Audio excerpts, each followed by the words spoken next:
you just going in there thinking you're Billy Bad Bob and doing whatever you want to do, they're going to split your melon, or you might end up with a 12-inch shank inside of you. The way I see it, a lot of this stuff is testable. I would prefer for her to go down there and get busy with them at the stairway. Pop, pop, pop, pop, pop. 118, tell this my family hello. I can't copy. I can't want family hello. We got crews coming. Welcome back to Surviving the Street, where policing meets personal growth, tough conversations, and partially filtered stories of real events. Today on the podcast, I'll be interviewing Tactical Karl, who you may know on YouTube or Instagram.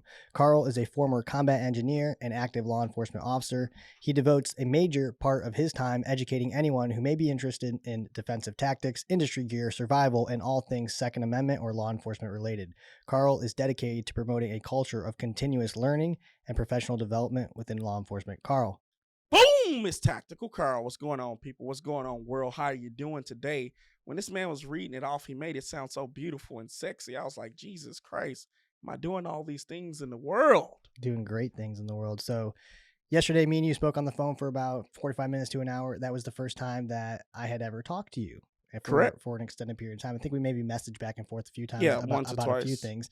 And what I found out is that me and you share some commonalities, both personally and professionally. Is that right? Oh, yeah, absolutely. So what I like about you, you've probably witnessed already, is you're motivating. And you say some provocative things sometimes. Oh, yeah. So sometimes what did that Kanye West song say? Provocative gets people going. So sometimes I can't just sit here and have this basic, low, monotone voice and all these things. Number one, it's not me. When I hit the record button on his phone, on my camera, it's literally who I am every single day. So either you like me or you hate me. Either one, it doesn't matter. Try to kill me. Let's go. That'd be my mindset sometimes. If you don't like me, that's fine. Just stay in your little corner. I'll stay in mine because I'm going to continue to do what I do every single day. So just leave me alone and we will have a great time. Exactly. So one of the things that I'm working on, which I've mentioned many times, and people, if you're following me, you know this, is I don't really dabble into the entertainment thing very well or at all because that's not really me. Right. You know what I mean?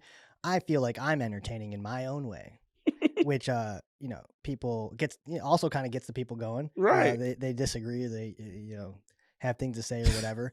But on the outside looking in at what you're doing, one of the things that I, find interesting and kind of envy a little bit is the way that in which you are able to deliver a message, right?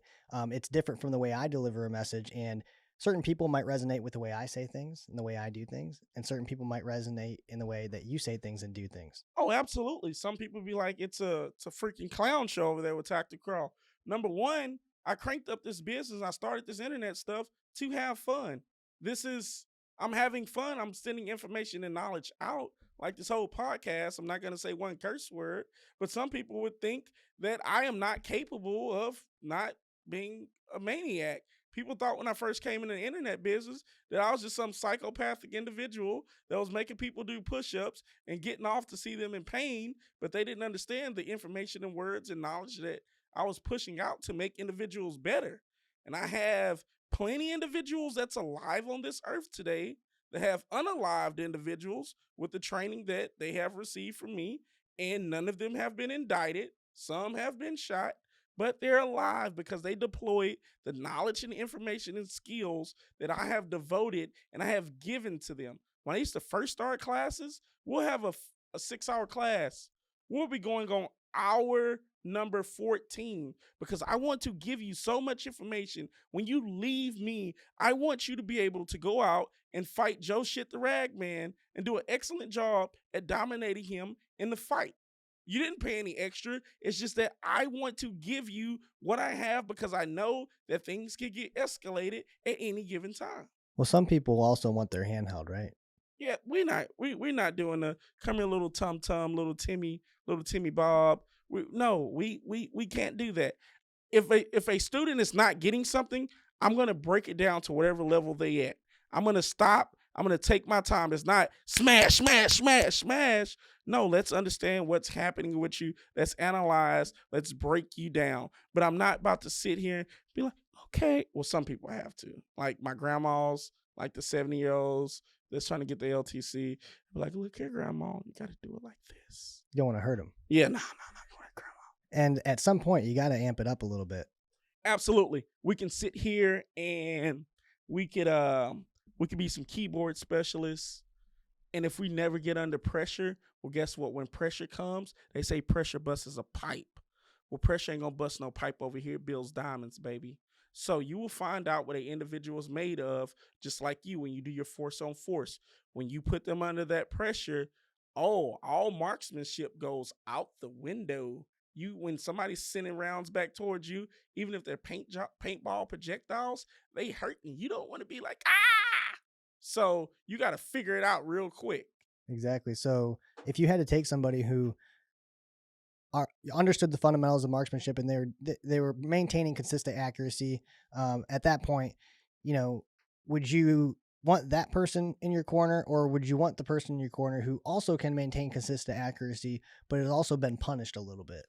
Absolutely. We talk about this being that when I say punish is a very negative word. My wife when I say I'm gonna send some hate to somebody, she gets upset. So I'm gonna send love, not punish. They have been conditioned to certain situations of escalating violence with heart rate pumping and different things like that. When you're in a life or death, fight, flight, or freeze situation, it's doing that. And it's very hard to focus if you never put your body in that. That's why disgusting fat slobs have a very difficult time accomplishing missions when it comes to doing anything. If it's walking down the street 10 blocks, if it's being in the middle of that firefight, because their heart is not conditioned, because all the bun cakes that they have eaten really can screw them up.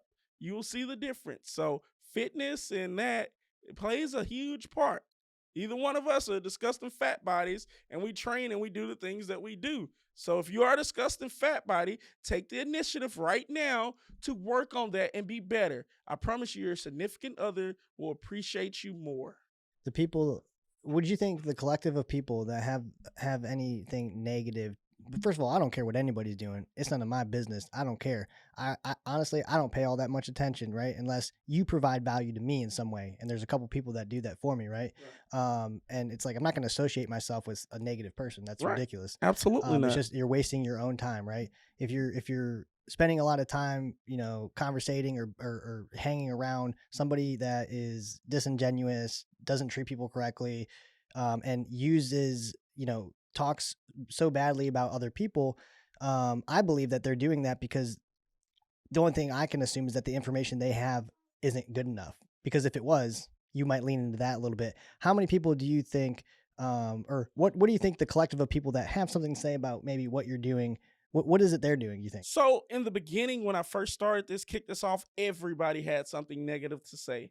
And it is what it is. You brush it off. But what sucks is like in law enforcement, when you're on agency or somebody, you have individuals talking noise about what you're doing. It's insane. You would think the whole thin blue line is going to stick together, but it doesn't. It definitely doesn't. Nobody wants to see somebody else be higher than what they are. And if they're sitting back doing nothing, if you can't add to this gumbo, baby, then don't even come to the table. If you're not adding genuine good information, then why are we doing this? If I'm doing something wrong and you say, hey, you're doing something wrong, buddy, maybe you want to do it like this, then that's a huge difference. First Sergeant Cole, my first sergeant, when I first started, he was like, all right, buddy, you need to do this, tweak this a little bit more. But yeah. Yeah. After, what I gained a tremendous amount of respect for when I started doing what I was doing was just pretty much anybody that was able to, build a following, right? Or even just to develop something tangible, right?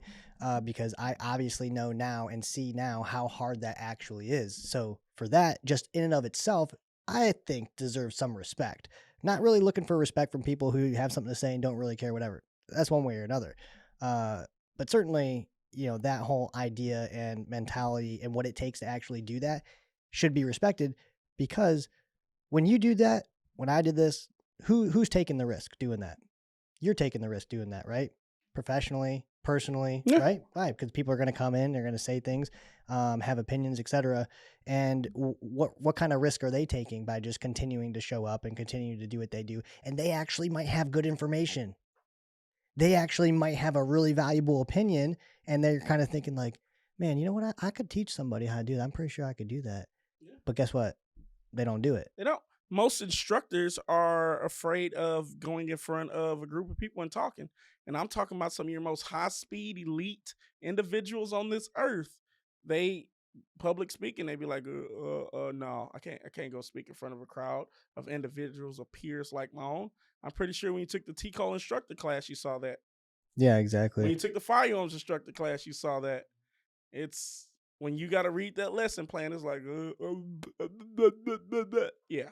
So one of the things that I learned yesterday, which is pretty cool, is like we work in the same area, different hours, but I was like, wow, you know, we patrol in the same area essentially.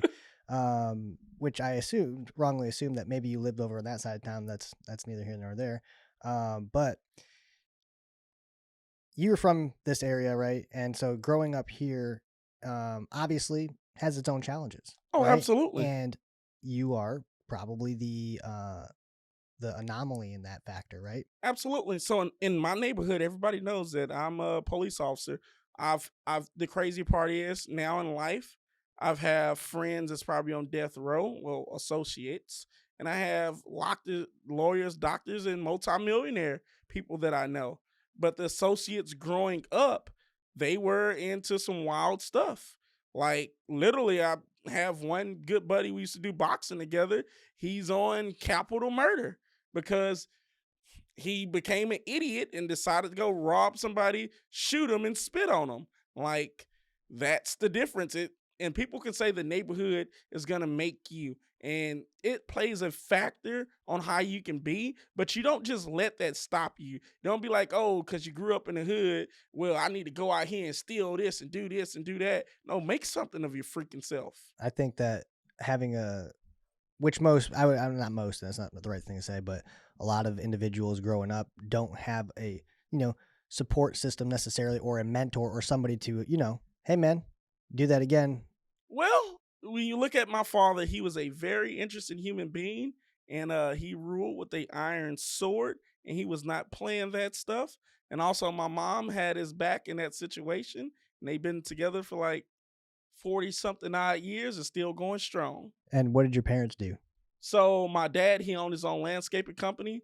My mom, she owns her own carpet company, 3D Carpet. It's over there it's over there in the area of I want to say, I'm not going to even say the area, but you can Google it, find it, and get you some carpet. Yeah. So, but your parents were into martial arts, is that right? Oh yeah. So my mom, she did karate. She was like, I don't know what belt she went up to, and my dad, he was just hard behind. He was a very interesting individual. He's a very interesting individual. He ran with the Black Panthers and all types of stuff. So yeah. So I assume then that also means that you were associated with the martial art. Oh yeah. So I had to be able to defend and fight because in this household there was no running home and going, "Oh, little Jimmy, punch me in my face," and that's it. No, it's gonna take your behind back outside and let's go see little Jimmy, and y'all are gonna fight. And with my mom growing up, it was the same thing. She actually grew up in a white neighborhood, and this is back in the 60s, so it was a lot different. So guess what? She got picked on a lot. So you get picked on growing up in a little rich neighborhood. Guess what her mom made her do? She made her fight all the individuals that wanted to fight her, line them on up. And so going through school as a young child and through your teenage years, it's probably safe to say in the area that you went to school that you were surrounded by. Oh yeah, Richard Dick Darling is where I went. If you know where they said, oh Lord, have mercy on your soul.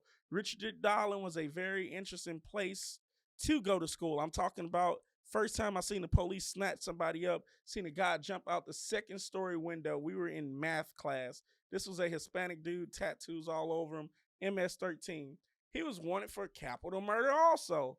We're talking about a school where kids brought guns, Tech 9s, brass knuckles, all that to school. it's probably honestly easier from a decision making standpoint to run with the crowd, right? Because you're also, by not running with the crowd, you're also become a target, I would assume. Well, like I said, I had a great support system, so I called my father. Like I said, he ran with the Black Panthers, so we gangsters versus real individuals that's ready to do very bad things to very bad people at that moment, and that's what they stand that they live and die by. Like I didn't worry about the gangsters because my family are also trained in firearms and self defense and stuff. So if I did have a problem with the gangsters or whatever, then we'll just if it just take it there. Maybe start with the discussion. Yeah, it'll be the most logical thing to do. Yeah. And so you had to, in a sense, learn both, I would say, like from a professional standpoint, the ideas of marksmanship and protecting yourself and all that, but you also had to deploy that. Oh yeah, had to apply a lot of that.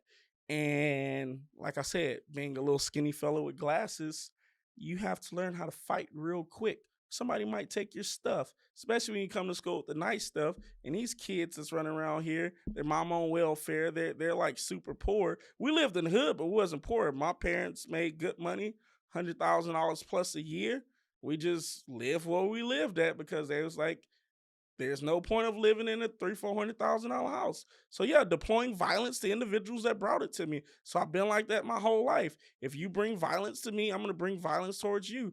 I would love to de-escalate the situation, and I'm going to try to do that before. But there becomes a situation where you have to draw a line in the sand, and we're going to have to die about something now. Yeah. So your dad wouldn't have taken it very kindly had you associated yourself with any of that information. Oh, absolutely not. If I would have joined a gang or did anything like that, he probably would have beat me with a baseball bat till I was half dead or dead. Because he would have said, "You want to act like these mother truckers outside, then I'm going to treat you like one." So he's very different. Yeah, if I would have joined a gang, I probably would have been beat with a baseball bat. I truly believe that. So that's the reason why I didn't click up with anybody. That's the reason why I stayed to myself. That's the reason why I stayed on a straight path. And my mom, as soon as I accomplish something, what's next? What's next? I remember getting back home from basic training and I'm like, I just want to sleep forever. 3 days later, she's like, okay, what's next? You applied at the sheriff's office yet? You said you was going over there. I'm like, I just accomplished this. Oh, nope. What's next on the list to accomplish? So you're not just sitting around twiddling your thumb. And I get so confused in individuals when they say, oh, I'm bored. I haven't been bored since I was 13 years old. How do you be bored? Like, you keep stuff, you keep hitting goals, you keep attacking it, you keep going. And you talk about de-escalation. People think that we become cops because we were picked on or something. No, absolutely not. Hell, if violence found me, then I just met it right back with violence. It's not like, oh, I'm taking God out on the world. I don't know many individuals like that. I have ran across a few. I'm like, dude, this dude's weird. But it's different. Have you ever ran across a cop like that was like picked on and they just using a job to take it out on individuals? No, I haven't, and I don't know that there's any way to really even know that. Um, that's a weak argument. Like it doesn't hold any basis. I mean, that's people talking on the internet, which Yeah. I'm sure you're aware of. Yeah. People do. Oh, you're just weak. In real life, hell, if you ever worked inside the jail, you come across some individuals that hate the existence of you being on this earth and wish you was dead. That's working at the jail is a very horrible place. Yeah, I could imagine. Morally on your mental compass because you're going inside of a place and people tell you they want to kill you and rape your children and do other things, very bad things to you. When I get questions regarding joining a law enforcement agency, the one thing I always tell people is if you have to start in the jail, I would advise you not to go there. I don't know. I don't know if that's the right answer, but the reason that That's the wrong answer. the reason that I say that is because I'm on the outside looking in, right? Because I'm not associated with it really, so I only see it at face value, and obviously it's a means to an end, right? Like that's the thing you have to do. You have to go here. And then once you go here, you go there. And if that's what you want to do because you want to get from point A to point B, then absolutely, right? But if your goal is to get as quickly out onto the street to do all these things, then that's not the best way of going about it, because it's just going to take you longer to get there. And that's really the only reason why. I will say this. There's a bunch of departments and there's a bunch of reasons why individuals act different. If you look at your department and my department, we are different human beings because we have worked inside of the jail. When you work inside of the jail, you learn how to talk to people, because if you don't talk to somebody correctly, they're going to split your freaking wig. If you disrespect somebody that's on a capital murder, you just go in there thinking you're Billy Bad Bob and doing whatever you want to do, they're going to split your melon, or you might end up with a 12-inch shank inside of you just because you want to go over there and do something bad to somebody just because today is Tuesday. That goes a long way when you're dealing with somebody, an individual that's has nothing to lose. Now that individual nothing to lose, you're going to show me respect, I'm going to show you respect, and it's going to be all good. If you're acting a fool and a behind whooping has to commence justifiably and you lose, you chalk it up to the game. And if I see you at Walmart, it's all good. I've had that before. Hey, boss man, see a dude at the thing. Hey, boss man, and I've been told many. I got a stack this big with individuals with terrorist threat telling me how they were going to murder me. So I'm always strapped. I don't leave. I like to have my weapon system in sight. I kind of get like anxiety without it. That's why I was like, oh man, I wonder if he got any loaded guns in this room. You know what? I ain't gonna even. He might just have one. What if we got to take out multiple people? So I need mine right here in arm's reach so I can see it and I can feel it and get busy if I have to. So they was like, yeah, man, I was messing up back then. It's all good. But if you don't show that individual respect, you just abuse this person. Next thing you know, you're dealing with this individual and they might try to kill you with your family while you're shopping at Kinko's, Walmart, or Target because you was disrespectful and you did some evil, foul things. And I would say if you work probably anywhere, I mean, most officers at least work within a reasonable vicinity to where they live, within an hour by max. And so there's an absolute likelihood that you might run into somebody that you've met before. So it's probably a good idea, like you're saying. That's why I work in the bad part of Houston and I live in a whole nother city, so I don't have to run across those people. And if I do run across those individuals, all law enforcement and regular 2A supporters should always carry a gun, because if it goes bad, then it is what it is. My number one saying, I will die fighting to my holster before I give up and get on my knees and have to do weird things to somebody. Something that I always say is, you've probably heard me talk about this, is most cops die with their gun in their holster or before they fire a round. And I've said this, that if I'm killed with my gun in my holster, I can guarantee you it was an ambush. Yep. All right, because we've talked about, officers don't usually approach situations in the way that they should. But before we move on, kind of in a second, to your point, the life of a law enforcement officer from a emotional, psychological standpoint, right?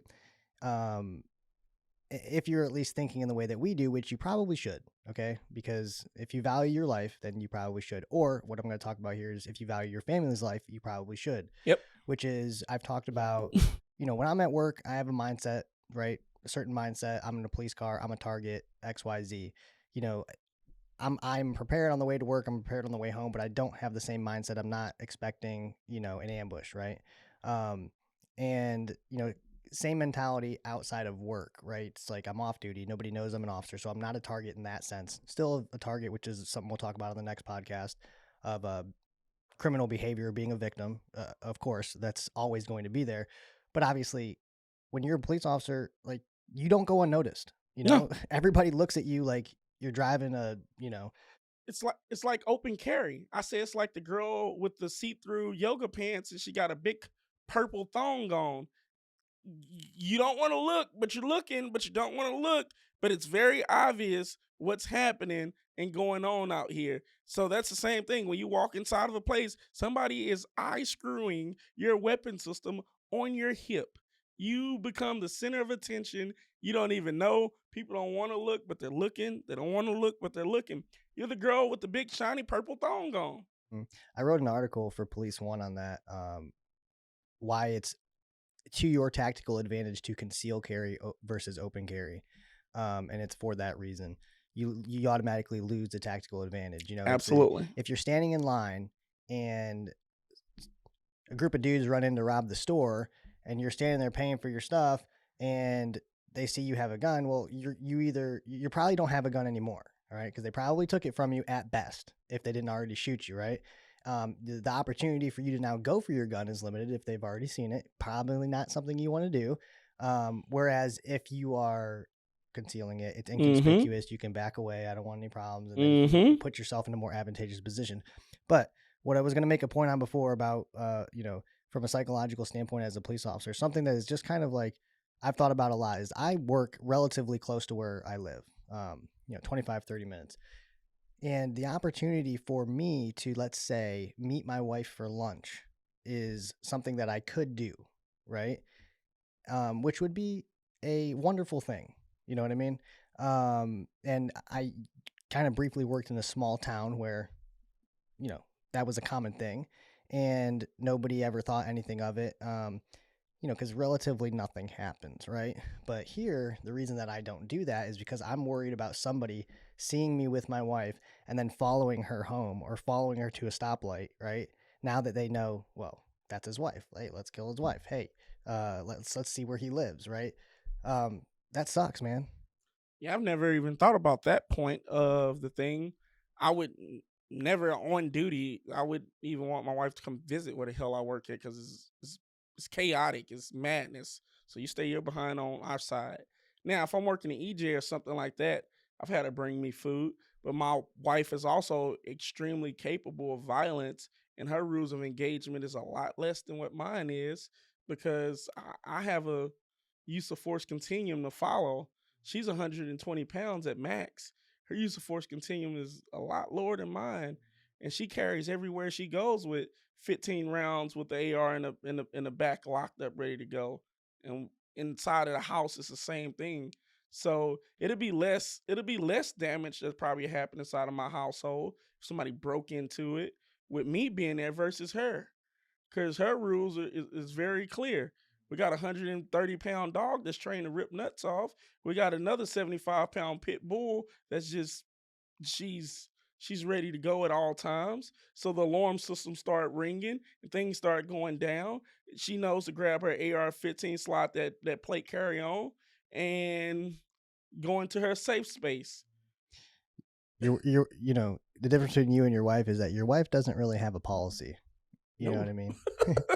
She's only going to have to answer to really one thing. And Yeah. the answer, if you're to that point as a civilian, is usually overwhelmingly obvious. Although sometimes, Were you in fear of your life? Absolutely. And then we have lawyers that we're going to call Texas Law Shield, and they're going to come on out. And those guys work really fast. They come on out to the scene. Last time I was involved in a situation, they brought 2 lawyers in like less than 30 minutes of my call. They were there. So I know they work. And she knows I was in fear of my life. I had to defend myself. I'm invoking my rights to even speak right now. And we're going to wait for them to get there. And we're going to go from there. But if somebody is coming inside of my house, they're coming to murder me or murder her or murder the dogs, I would prefer for her to go down there and get busy with them at the stairway and shoot them a bunch of times before they kill the dogs. But the dogs are just tools at that moment. So they're going to go down. It's going to suck. But hopefully she can put some rounds into them, or my dog rip somebody's nuts off before they get an opportunity to shoot her or him. yeah. And probably something we'll talk about on the next one. But, what I believe is that you two, probably, you have 2 of them. Dogs are probably, I don't know if they're the best, right? Defensive mechanism, but the reason that you're seeing a home invasion is because it was captured on camera, which means they didn't care about the cameras. Exactly. Which they usually don't. So, sure, let's say, and this has happened actually to me, but you have people walking around the neighborhood at night, taking stuff out of people's vehicles, checking door handles, and my stuff's lit up like a Christmas tree. Like, it's daylight out there. And then also I have some other deterrents, right? Mm-hmm. To make it seem like if they are on my property that somebody might be coming out, right? To kind of, right. And that's a psychological thing, right? Mm-hmm. Which I'm really into the psychological aspect of it, all that stuff. But so as you were growing up as a child and you were kind of avoiding all those things and your dad being the influential, obviously your mother too, in your life and making sure that you're doing everything that you're supposed to be doing. You said that you were doing criminal justice and then you were on the Explorer program. I heard you talk about that recently in a video I was watching on you about the Explorer program.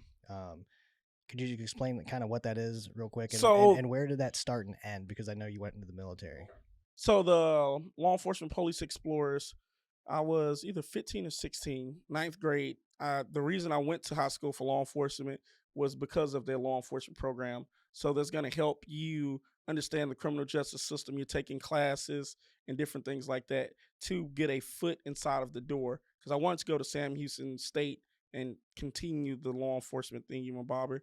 But so yeah, so it's pretty much a program that's basically teaching you how to be a police officer. You're going to competitions, how to make a traffic stop, how to put somebody in handcuffs, how to properly hold a gun, how to clear a building, how to address a active shooter. So every role, how to do a accident investigation. So every role that law enforcement plays in right now, you as a 15, 16-year-old or 14-year-old are learning these different aspects of the job. And then you go do different competitions where you compete against individuals all over the nation to see who does the job better. So that really gives you an understanding of what you need to do as a police officer. So it's mentally preparing you what a police officer does. These are real police officers that's teaching us that's been involved in incidents. So you're learning about these incidents. So it's giving you a mindset and a huge advantage to individuals that's never been inside of the field because it's like you're starting off in the field at 16 years old. So it goes up all the way to the age 20. It stops at the age 20. But when I graduated, I went back and assisted with like a competition or two, and then I stopped. And then I went back to do it for this other school, but I don't know what happened there. I think one of the kids complained on me. I think that's what happened. So you were 20 at that time, right? Yes. So do you have to be 21, I assume, to be an officer? Yes. And did you even meet, did you have the college credits or whatever? Did you meet the criteria to be able to join at 21 or no, not really at that point? So I still had 2 years of military. So I joined the Army National Guard 2 weeks out of high school. I was like, screw this. I talked to a recruiter. Just like everybody else, what does is I talked to the Marines first. Because I was like, hard charging Marine Corps, let's go. And then I was like, what jobs do y'all have? It's like a Marine. I said, what will I be doing? You'll be a Marine. I said, sir, you're not telling me what I'm going to do. You'll be part of the greatest Marine Corps. I'm like, Jesus Christ, I'm not getting anywhere with this guy. And I didn't get anywhere with the guy. So I went, looked at the Air Force. I was like, oh, hell to the no. So the Navy, that was definitely a no. The Army, they had the Army Special Forces and sappers. And I was like, oh, yeah. So I looked at some jobs. And first I was going to be a Cav Scout. They didn't have that. I went down to MIPS. While the job for Cav Scout came up, they were like, well, that's not it. You can be a tactical janitor. That's the only thing we have available. I said, all right, that's fine. I'll see y'all guys later. The recruiter's like, how are you going to go? I said, my mom's around the corner. They've been waiting outside of MIPS, hoping that I did not join because my family was 100,000% against me joining. And a black family is really interesting because this is the number one saying. It was like, why are you going to go fight in a white man's army? A lot of black families say that. And mine was included. My dad and mom, they're from the 60s, 50s. So that's the mindset mentality that they have. I'm like, it's not that. I'm going to fight for the country. So they're still not understanding. They're like, you're going to die. I'm like, I can die here. They're like, why don't you get a normal job? I'm like, no, I want to be a combat engineer. It's like, what does that entail? I said, blowing stuff up and shooting bad people in the face. I was 18 years old. That's what I thought was going to be very exciting. It's like, so you're going to deal with bombs? It's like, oh yeah, and big ones. So yeah, went through that. We got the job as a combat engineer, got to my unit over there at Westheimer. We did a lot of training in Fort Hood, all over Texas. One of the great things about the National Guard, people don't understand, you're doing a job while you still have a regular job. So it gives you a huge advantage versus active duty. When you come off active duty, you're like a little dum dum because you have been cradled and hold hand, be at this formation, food here. It is a huge disconnect from reality to the real world. And you see a lot of guys fail. Yeah, the last episode I think I did was transitioning out of the military. That's what we talked about. It's tough for sure. Yeah. It's civilian versus regular life. It's a whole different thing. But went through that. Let me say this. What I like about that idea, right? Okay, look. Your whole life people are going to talk about what you're doing. Okay? They're going to have opinion about what you're doing. They're going to tell you, "Hey, don't I was the same way. My dad didn't want me to join the Marine Corps. He didn't want me to do the infantry. I was like, that's what I'm going to do, you know? But, you know, people didn't want you to do that, and then you did it, and then you got out, and you're like, I'm going to be a police officer. People don't want you to do that either. It's like, well, hell, man. You're just going to do my life for me? You're going to print it out for me? And with the what is it, the reserves, right? They get a bad reputation just. Oh, absolutely, because it's a bunch of you got a bunch of S bags running around.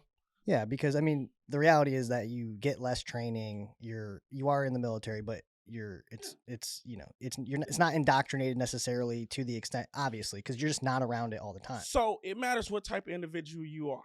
I was like this, and when I was in Fort Leonard Wood, I had it was like 3 of us out of 200 something people. And I had top soldier award, trailblazer award, because these are your active duty guys and all this. I'm going to push myself to the limit no matter where I'm at. I don't care what the hell and who's around me. I'm going to go hard. So even being in the National Guard, I went hard. I went to every school that I possibly could freaking find. Javelin school, freaking air assault. Hell, I tried to get the airborne. I wanted to do the sapper, but the damn lieutenant snatched that slot. Like, I'm going to go hard. And if these are the standards for active duty, I'm going to meet these and try to go over that. Because there's a bunch of active duty dudes who couldn't even pass the damn PT test. But I don't look at the bare minimum standards. I go above and beyond whatever it is that you put in front of me. We're going to knock it out. It's like, you put this in front, let's do it. If it's just me and you and there's 30,000 people outside and we got to go get it on, shit, look like it's a free fall, 360-degree firing field, baby. Let's do it. And that's just the mindset, is drive through whatever comes in front of me. But what the point that I was making on that, though, is that if you think about it from a one psychological, physical, emotional standpoint, exactly the point that you made is, you come out of the active duty like a little dum-dum, right? Neither here nor there. Yes, that's true. One way or another, some people are better off. Some people struggle. Actually, probably most people struggle. They're gonna struggle. And if you're thinking about it from a, mature standpoint, if you're thinking about it from a, I'm not really worried about right now, but what's this look like in 4 years? What's this look like in 8 years? What's this look like, right? And that's something that I always did in high school. But if you think about it, what you did and going into the reserves, what does that allow you to do? Work for the sheriff's office at 20 years old. Still get 2 checks. So I'm getting 2 checks. So I'm getting the reserve check, National Guard check, and I'm getting also my work check. Working towards a retirement. Exactly. And guess what? They give you like 200 hours or so for military time. So while I'm getting paid from police work, I'm still getting a military check, which is crazy. And then when it's time to buy my house, I only got to put $1 down. When it comes to other benefits, I'm still going to get paid for it for the rest of my life. So it's a whole different realm that you hop into when you put everything where they need to go. Now, if you're an 18-year-old with nothing to do, you're not making any money, active duty is one of the best places to go to do 4 years. And then you have some money if you didn't go buy a Camaro or something like that, and you have that built up, and it's like, boom.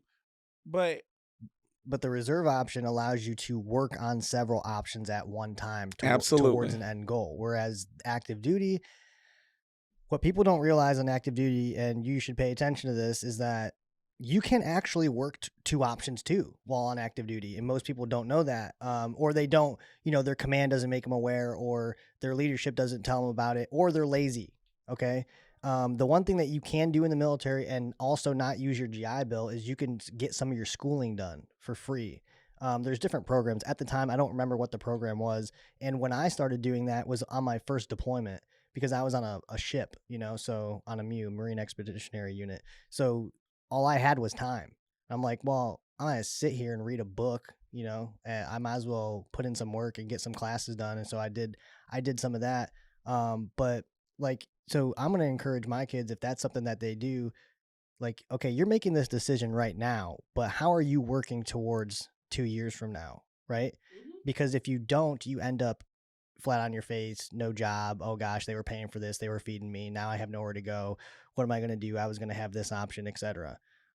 So you gotta have that type of mindset. And even now, even when I was saying like in the school or when I was in high school, oddly thing about me as a 15, 16, 17-year-old person, I was thinking about retirement, you know?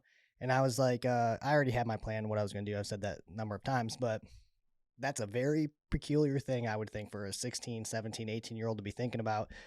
But what are most of them thinking about? Going to college, getting drunk, hanging out with girls, doing that stuff. And that's something that we haven't had that discussion yet, but When you join the military, you have plenty time to do all of those things. mostly with dudes, though. Yeah. If you get a pass, you go out, you'll see chicks. But if you're in the military, don't look at the military women because you will get Article 15 if you stare too hard. And I got out right in time when there's nothing wrong with females in combat arms, but I got out right in time. We had like 3 females in combat arms, and some really weird stuff started to happen. As far as, you ever work with females hand in hand? No. It's male testosterone starts pumping, people start dating. Next thing you know, weird stuff starts to happen, and people are getting kicked out because they can't control their sexual emotions. I just looked at them like they had a wiener to themselves and looked at them as jail. So they was like, why are you so mean to me? Because if I make conversation, it could possibly go wrong.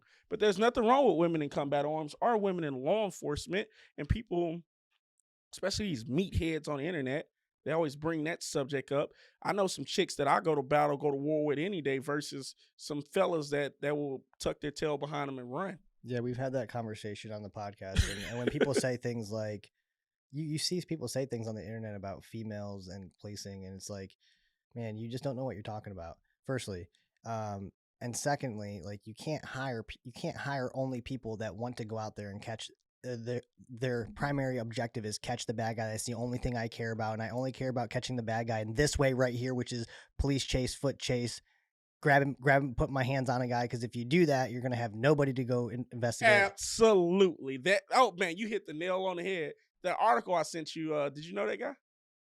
Yeah, that guy's very interesting. I'm not gonna say his name, but the guy's very, very, very, very interesting. We've gotten to it on the scene before. He's got a history. It's bad. That I'm aware of. Yeah. So we talked about the Explorer program in the military briefly, but to extent, what was your time in the military? What did you do? Where did you go? And when did you get out and make that transition? I would assume into policing, right? What year did I start? I want to say 2000. I think it was 2013, if I'm not mistaken. So 2013, went to Fort Leonard Wood, Missouri. Did AIT, so that's, you do basic training and your job training. Went through that, came back. We did the 1 weekend out of the month, and then I got a part of, it's like, you have 1 weekend out of the month, then individuals who are not like working that much, you can come to the base, do different things like that, do training, do firearms training, do security, do different things. So did that for a while because I was like, I want to get more. I'm always looking for more. So I got really involved with the firearms. So whenever we go to Fort Hood, do different things like that, be out there running ranges of helping brand new privates, me as a specialist, helping brand new privates how to shoot, how to do demo, how to do different things like that. We had a couple of attachments to active duty running around with infantry. That's when I realized I would never ever want to do what the legs do as far as running around lost. I'd rather be in my Humvee and do things like that with my explosives. Because one day we probably ran around for like 14 hours lost because the LT didn't know where we were. I got freaking rucksack, probably 120 pounds, whole bunch of live demo on my back, and we're just running around. We end up sleeping in like a ditch on Fort Hood. It was like we got a break, and I remember a damn snake slithering by me, and I was so tired and frustrated. You just grab it and you just pull the damn thing and just threw it because I was so frustrated of just walking. But the miserable times is like what made things great.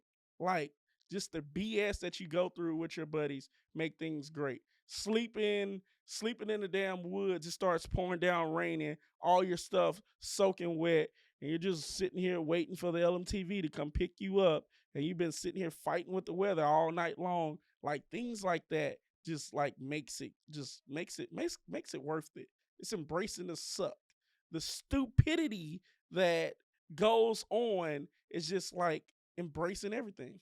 Yeah. So quick funny story. You're correct. And in the moment when all that stuff is happening, It though, sucks. it's not a good time. You're not having fun. You're trying to stay awake. It's wet. It's cold. They don't give you the proper stuff to either prepare yourself to fight the cold or fight the rain. And you're like, yeah. So it's one of the things that I will tell my kids when they grow up, or I kind of tell people is like, they're like, oh, I want to join the Marines. I'm like, okay, this is what you do. Okay, go dig a hole somewhere, take out whatever you want. Go to your closet, grab some stuff. I'll even give you that. Take yourself a little, lean-to thing, whatever, and you go out there for 5 days. All right, you take some cans of food or whatever, and then you let me know, right? Yeah. Because that's what that's literally what it's going to be like. And obviously that stuff is necessary to prepare you for combat because that could Yeah. obviously be the case. But I was in the United Arab Emirates, and me and my buddy were on a we you were so we were a track company. So not actually, and we didn't use them in Afghanistan, but when we trained stateside, we rolled around in these track vehicles that were from Vietnam, and they're amphibious, right? So Yeah. you're up on the ship, and the hull of the ship Yeah. And opens they up, and it drops down, disappears for a second, and hopefully comes back up. All right, they actually do sink pretty often, but so it was not fun. Every moment in those things was terrible. You're jam packed, like, and it to the point where you're like, even if there was an opportunity to get out, there's no way I could get out. And you're just hoping. That's it. You go into the water just like, that's how we jam LMTVs, like so crushed to where you can't breathe. You got buddies around you, like this stuff sucks. the rifle's digging into Yeah. your leg. Oh yeah. It all looks cool. Looks like cool guy stuff. You got full kit on, nods, and all of this, and you got to run around for 14 hours with the crap on.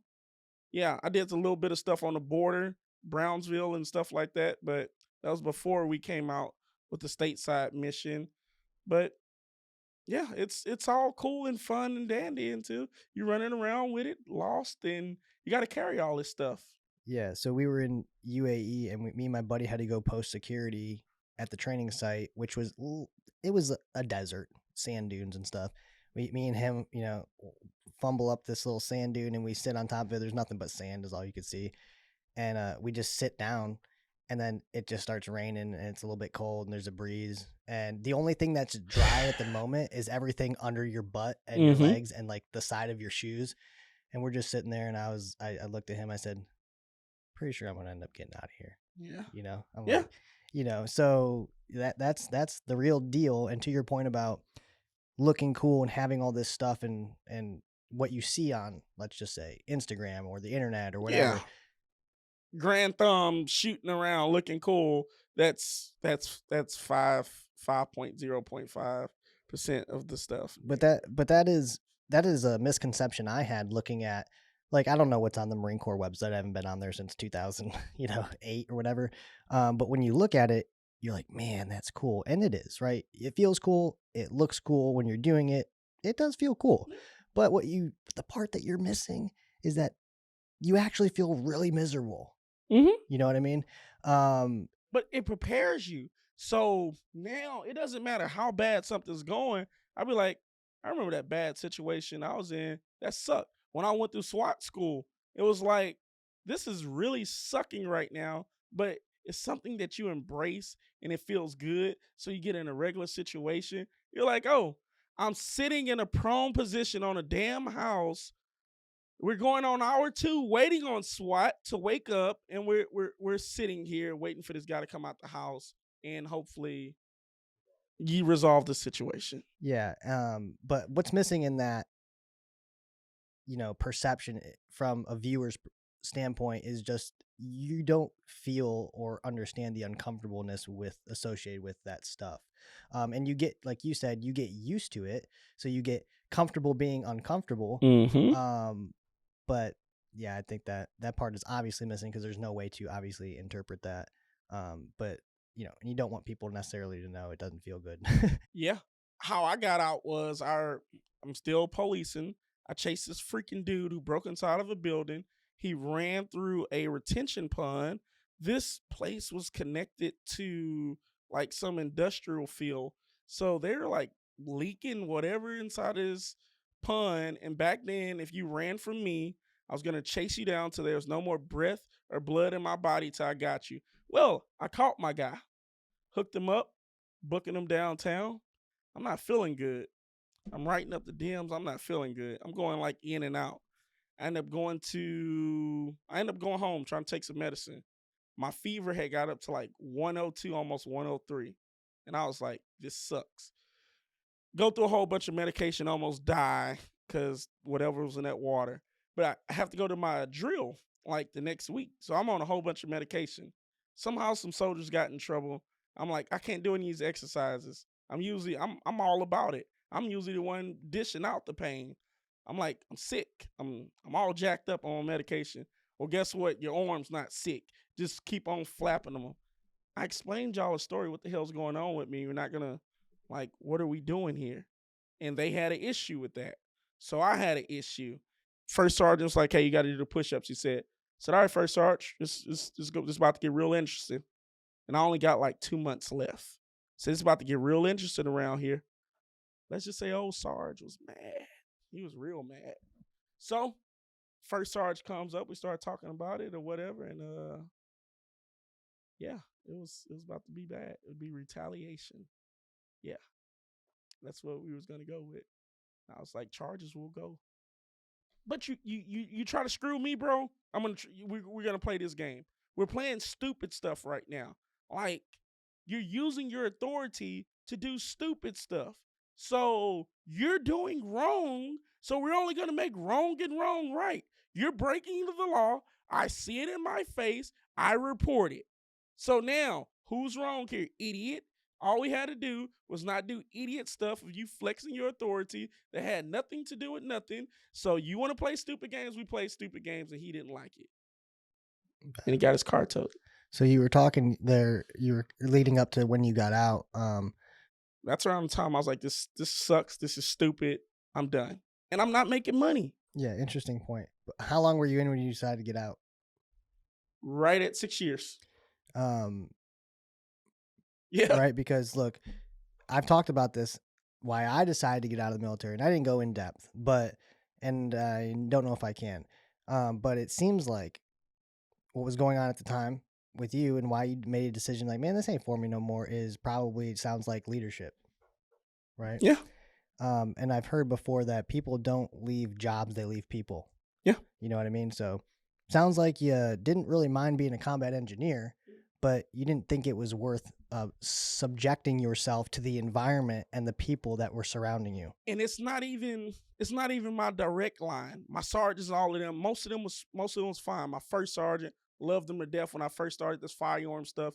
He stayed on my behind. And then after a while, First Sergeant Cole was like, dude, just do what the hell you gonna do. And I mean rock solid dude. My other first sergeant, little midget, guy, Marine also. So all my first sergeants was hard charging. So they always took the mindset, oh, we're National Guard, but we got to go above and beyond. But it's even beyond them. It's the sergeant majors. It's the freaking president at the time that starts doing weird stuff. This was under Obama administration. And it's just some weird classes that they start making me go through. And I'm like, I gotta do what and say what and what and who's coming in the restaurant with me? Yeah, and in that environment, you have two choices: conform, and basically, what it sounds like is go against your own belief system Exactly. for a paycheck, for benefits, for retirement, right? So you would have to sacrifice who you are Yep. as a person to continue on that path. And you said, nah, I'm not going to do. Nope. And I'm glad I got out because I would have been kicked out because of COVID. I would have been kicked out. I would not. I would just be screwed right now. So it was definitely the right time because you're not forcing anything inside. This we probably should just bleep this out because it's a damn podcast might get flagged all because of saying the word COVID. But I'm not. Certain things I'm not doing. Certain things I'm not gonna stand for. Certain things I am prepared to die for. Yeah, I say that. I say that pretty often. And what I've noticed on the internet and is me and you had this conversation a little bit yesterday, is that what it really seems like, and you can tell, I've had conversations with officers I don't know for hours on the phone from different states. They want to pick my brain.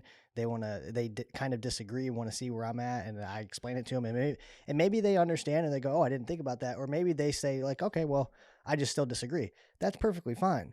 But the people go into the comments or whatever on the social media stuff, and um they don't want to have a conversation, right? They just want people to know that you're wrong, right? And first of all, the comment section is not the right place to do that and have that dialogue. But that doesn't add value to anybody, right? It's like, if you've been around the Instagram or wherever, you've seen that what I try to do is be as factual as possible. I try to point things out. I try to show people. I try to demonstrate. I don't like to just say something and not have anything to back it up, which is, one of the things I'm kind of going after, which is like, is that the best way? Maybe it is, maybe it isn't. But has anybody actually like tried it and tried different ways and said, hey, you know what? We did X, Y, and Z, and we determined that, yeah, this is actually the best way. It seems like most people just have. People get in their feelings, and you get people in their feelings because you go in and you say some stuff that goes a part of the whole indoctrination of what somebody believes. So if you got this guy went through the academy and Papa Joe taught him this, and you're going against everything Papa Joe said, but Papa Joe is the greatest influence he's ever had in his life, you become public enemy number one. It's called, I don't know if you ever knew this, but do you know why we used to cut the ends off the ham? Mm-mm. You ever heard of somebody cutting the ends off the ham? So back in the day, they used to cut the ends off of the ham that you eat. And the reason why, some little girl was like, why are we cutting the ends off the ham, Dad? He was like, because that's what grandma did. That's what the grandma before her did. That's just what you do. And they started saying, oh, it makes the ham more juicier. You start doing all of these things, plugging in. But back in the day, this lady's her oven was so small that she had to cut the ends off the ham to get it to conform and fit inside of there. But we've been doing the tradition so long to where, why are we doing this? And you ask yourself, with tactics, with different things like that, why are we doing it a certain way? Why is our policy a certain way? Like, yeah, I really want to talk about that. I don't know if you can talk about that shootout on 59. I can talk about it. You can No, it's just leave it alone. Yeah, just because Gotcha. time. So my goal is not to change. Well, in a sense, right? So I do believe that I am an influencer, which has a bad negative connotation to it, which people go, people that have a following where they go, I'm not an influencer. And they try to distance themselves from that. But if you look at the definition of influence, is like I would assume you're trying to change people's behavior, which is what I'm trying to do. Now, I am just what I say is I'm providing the information. You decide whether or not you like it, enjoy it, find it valuable and can utilize it. And I'm not going to try to convince you otherwise that, necessarily that, what you're doing is wrong or whatever. I just put the information out there and you decide what it is you're going to do with it. But what is undervalued, and quite frankly, avoided, it seems like, is the value of conversation. Right? Yep. Me and you are sitting here looking each other in the eye, having conversation about a whole lot of things. And I would guarantee you that me and you have different tactical disagreements on Yeah, certain things. I don't know. absolutely. We haven't had that conversation, but you by me and you talking about it, either A, you will tell me something I didn't know and now I know, and maybe I start to go, oh crap, you're right, and vice versa, right? So something I say is that I learn new things all the time about the stuff I think I know well. That's the truth, right? So can I shoot a pistol? Yeah, I can. Have I changed a whole lot with my grip and how I manipulate the trigger and, uh, find my sights and all that? How I draw my handgun? Not really. In like probably 7, 8 months, 9 months, it's been the same, right? But up until that point, what I had been shooting already, really a pistol about 7 years. I didn't think I had it all figured out, but I was doing it a certain way. Then you watch videos and you kind of see things like, how can I get a little bit better? Oh, he does that. You try it. You're like, it doesn't work for me. Oh, he does that. Oh, like, oh, damn, that works. You know what I mean? Because there isn't a one size fits all solution to everybody. Right. And there's not a lot of people that you could teach something new about the thing that they think they know well. Why? Why do you think that is? They're just not going to take it in because they think they're the subject matter expert a lot of times. Trying to teach them something. How are you going to come in and tell me how to do this? I've been doing this 20 years. How are you going to tell me to come in how to do this? You don't have enough experience. You haven't been as many as gunfights.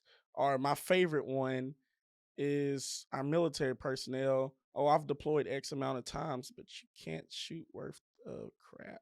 Your weapon safety is horrible. I see a lot of it in my classes. Well, my military guys, they be some of the worst. Yeah. And the crazy thing, I hate when people, I don't know that necessarily all of my experience and all of the things I've done and where I've been or whatever.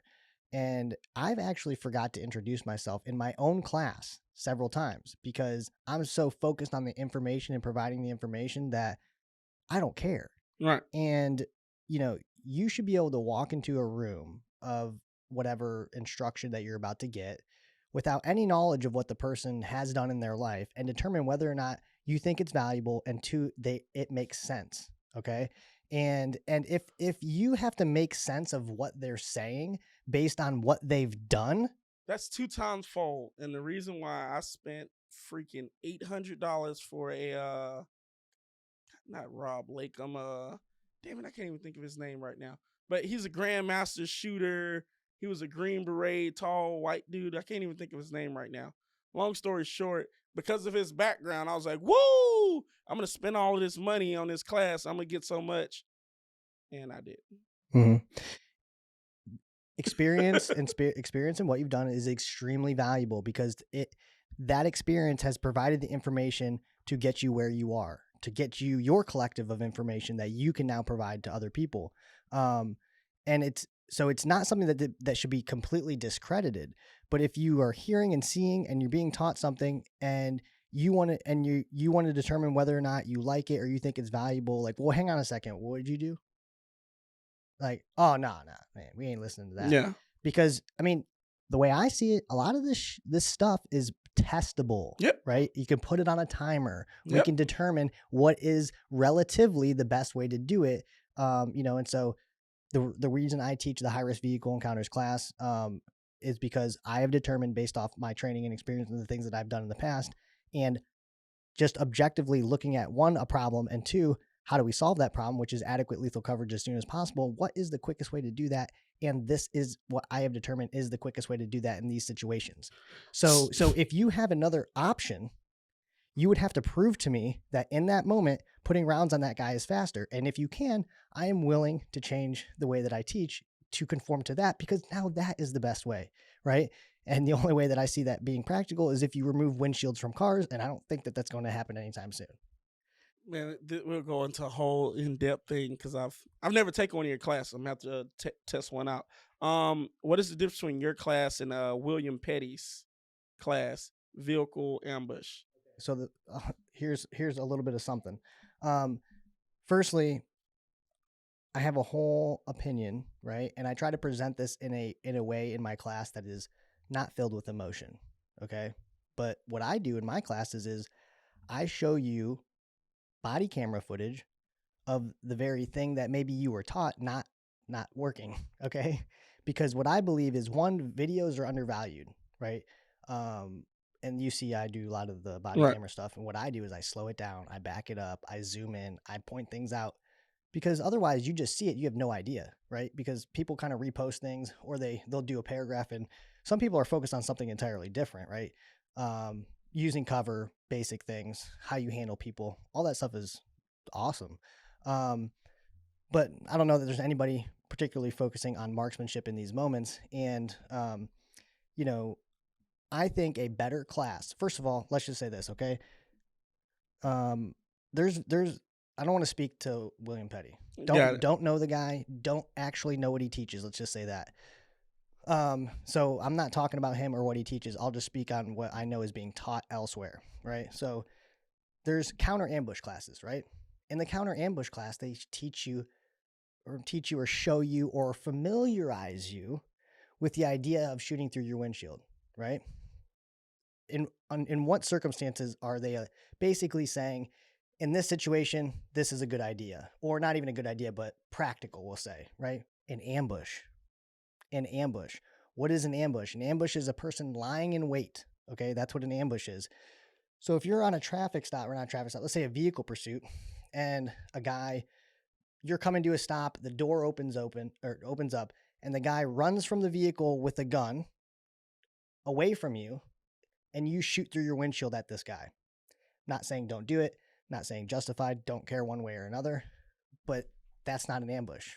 One, he wasn't lying in wait. You know where the threat is, right? Right. So you probably should have prepared yourself properly anyways. And two, he's really not an immediate threat to you in that very moment, right? Again, not saying don't do it, but what I teach, instead of, yes, we all know you can do it, but what you should also understand is by doing that, you're basically violating the entire principles behind training, okay? Now, any officer on the street, actually, this is a question I ask in my class. Okay, anybody in here been in an engagement inside their vehicle? Most people haven't, right? So usually don't get any hands. And then I say, who here shoots through their windshield 5 times a year? No hands. Who here shoots through their windshield twice a year? No hands. Sometimes you get a SWAT guy or something, right? And, has anybody ever done it? They usually have done it by now, right? Most cops even. They have a familiarization class, a counter ambush class, right? So why do we train? We train to develop a familiar process that is so that when it happens in real life, we resort to our training. So you want to know what's funny? I actually had a student that was involved in an engagement inside of a vehicle, but one punched through the windshield, the other one went on the A-pillar. And it's very funny because you say how many times? Well, they were with a lot of demos for me to create a vehicle ambush class. So we shot through a lot of glass. So they knew what their pistol was going to do when it went time to go live. And they wasn't looking to get into it. It just freaking happened. But bullets can do weird things because we was shooting on the range. I had to reconfigure my range. Well, did they hit the guy? Guy was not hit. Okay, so hear me out, all right? I got you. Listen. I will never tell anybody when you should or shouldn't shoot. Right. That is a decision that you're going to make. You're going to have to make. And I don't even usually get involved in situations on whether or not, one, you should have, or two, whether it's justified, because to me, that's a boring conversation, because 9 times out of 10, even if you don't think it is, it just ends up being that way.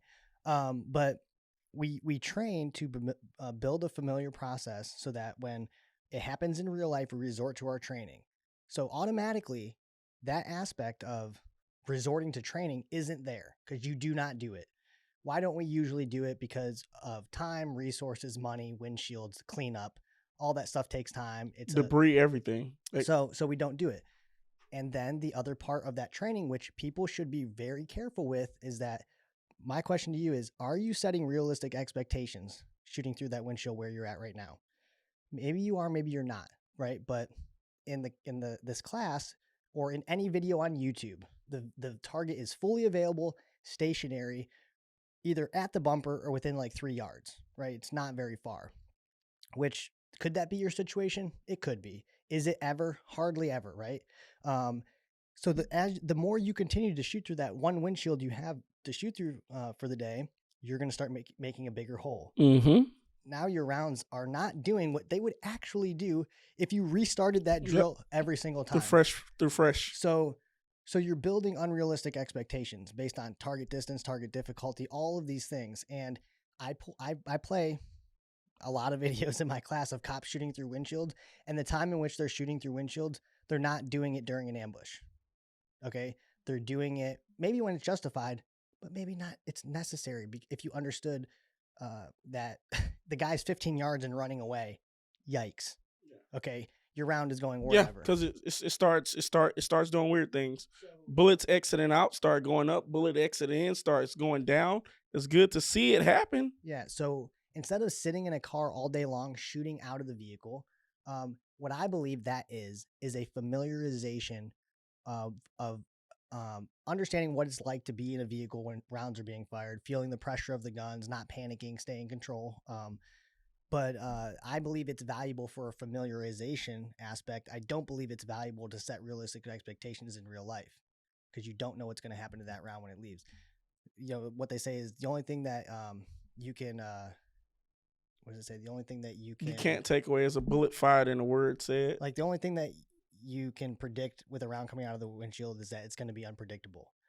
Something to that aspect, right? So, and so, like, listen, when you fire your gun through, this is part of the class, so you're getting some stuff here, right? Yeah. So, there are situations, and the situations that I know about that I show in the class, one, the officer put himself there anyways. He shouldn't have been there. Okay. But two, this is my belief system with shooting through the windshield. This is something you have to understand, because the expectation is that you're going to shoot through the windshield and you're going to stop the threat inherently. That's what we shoot our guns for, right? Right. So you have to understand that incoming gunfire is self-correcting usually, right? And so there's a tremendous amount of value in causing something to happen within the bad guy's space, right? So one of the videos that I show, the cop T-bones this truck that was already incapacitated, shouldn't have been there, puts himself, at the driver's door. The bad guy cocks his gun and starts shooting at the officer in the windshield. Absolutely, in that situation, start dropping rounds, right? Because what happens when you start putting rounds in his space? He changes his behavior. Exactly. Did they hit him? They went like 3 for 48, or whatever. So there's value there. Understand that if I'm shooting my gun through the windshield, I'm hoping I hit him. That'd be great. But you got to port that hole. What I'm really expecting to happen is him to change his behavior to allow me time to get off, and reposition myself. Most classes teach that. What people take away, I've taken 2 of, we're just talking about because I've taken his vehicle ambush classes at TTPOA. And shoot, get the hell out the car, break contact, and get to the back of the car and fight. That's what most of the class is taught. We win gunfights from the rear. My department picked up his program. Most of the departments that teach vehicle ambush picked up his program. So we win gunfights from the rear of the vehicle, and that's where we win at. We win from stacking all the pillars all the way at the back. Our felony traffic stops, our high-risk traffic stops now is what we call them, is done from the rear of the vehicle. Is yours like that? I believe they are teaching that now.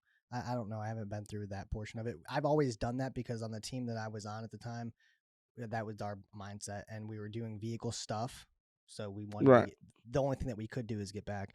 But look, a lot of the things that people say that they're going to do, and I've heard this over and over again, is like, well, I'm going to punch my muzzle through. Okay. I know of one video that I've seen where the officer punched his muzzle through. There's probably more, right? But I know of videos of the most trained individuals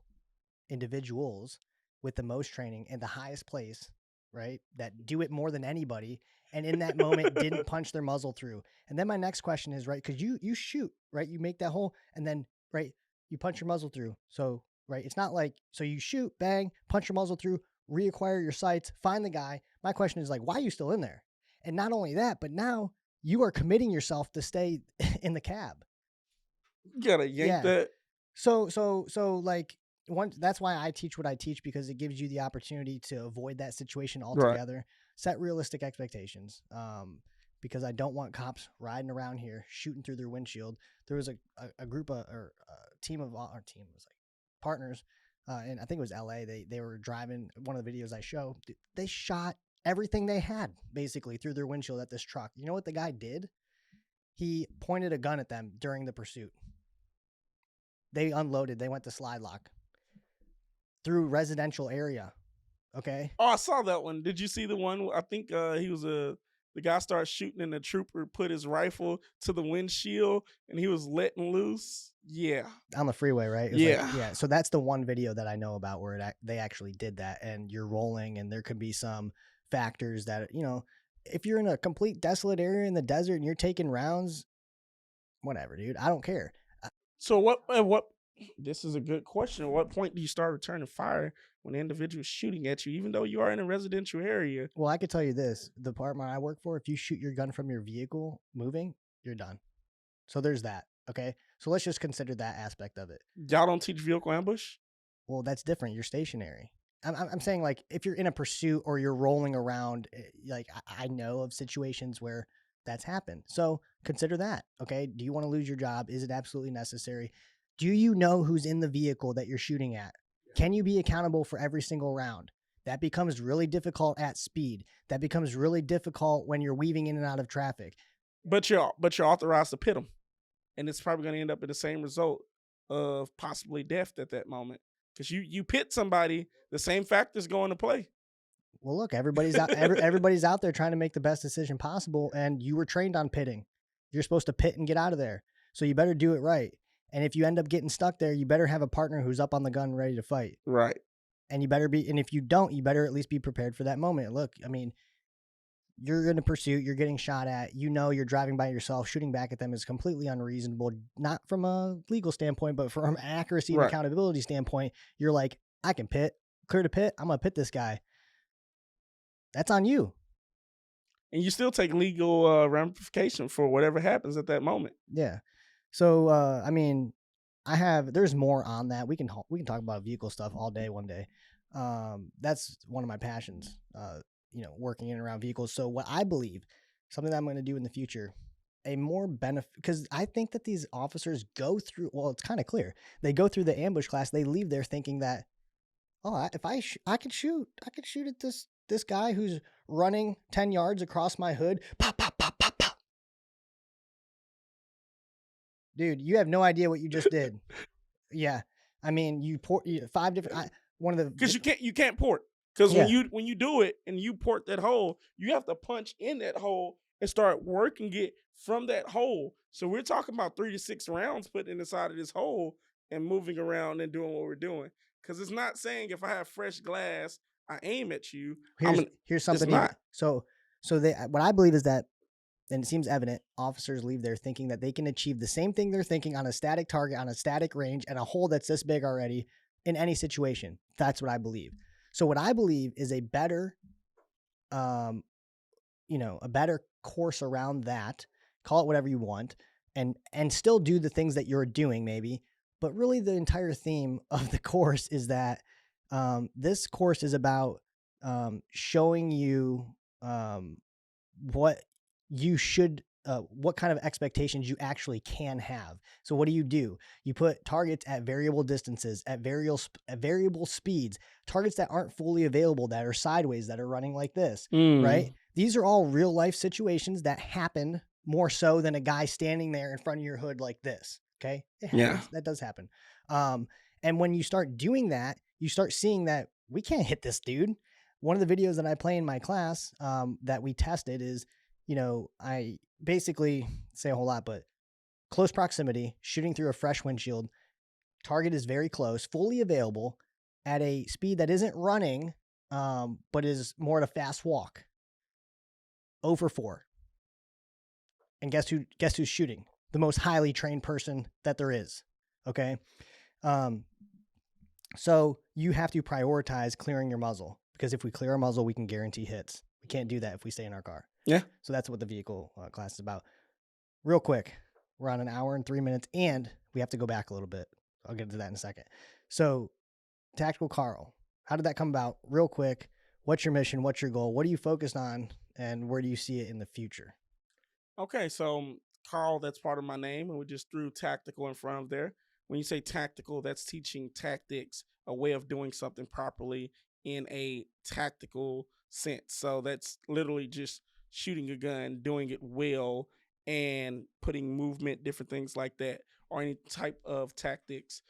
What do I see myself doing in the future? Training more people, doing exactly what I'm doing now, training more people, probably start training more law enforcement or more private security, whoever is paying pretty well, pretty much. And my mission is to make people harder to kill. That's all it is to it.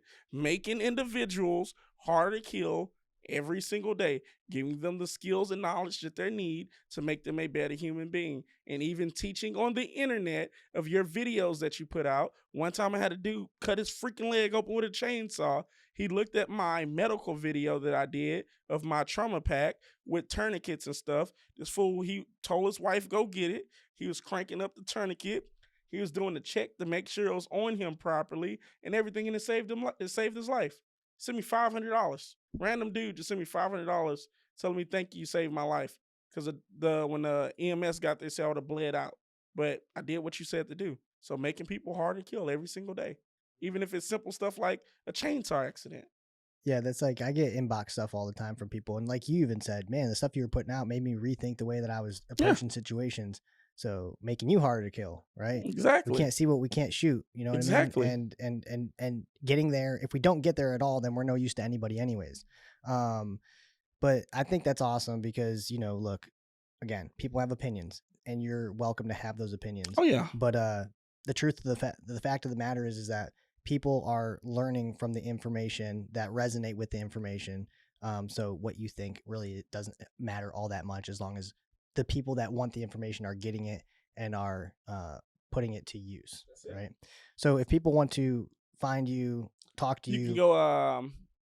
One of the easiest ways is tacticalkarl1@gmail.com. That's going to be the email. Also tacticalkarl.com with the K. Everything is with the K. Or on Facebook, Tactical Karl. Or hell, just hit Google and type in Tactical Karl, Stevenson's Tactical Training, and I pop right up. So check it out. Awesome.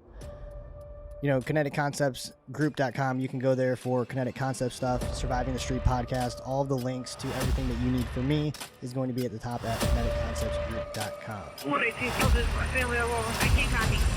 I want family hello. We got crews coming.